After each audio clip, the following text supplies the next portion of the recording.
Olles töötanud enam kui 13 aastat sadamas töödejuhatajana ja osalenud dokkerite kutsestandardi väljatöötamisel, võin kinnitada, et kuigi selle aja jooksul on tunduvalt muutunud sadamas kasutusel olev tehnika, ei ole muutunud dokkerite töö iseloom.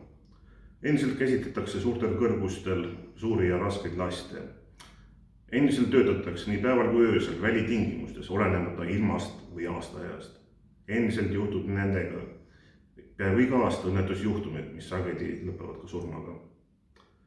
Nende lõputu, raske ja ohtliku töö tulemusel jõuavad meie kaubanduskeskustesse ja sealt edasi inimeste kodudesse toit, riided, olmeelektroonika, ravimid.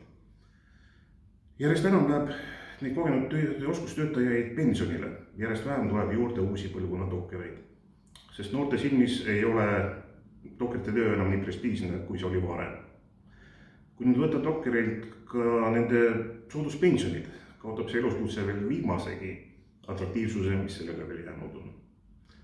See aga võib tähendada, et ühel ilusal päeval seisab mõnes Eesti sadamas mõni kaupatäis laev, aga ei ole enam kedagi, kes oskaks, suudaks tõstukeid ja kraanasid liikuma panna. Eesti dokkerid väärivad oma sooduspensione.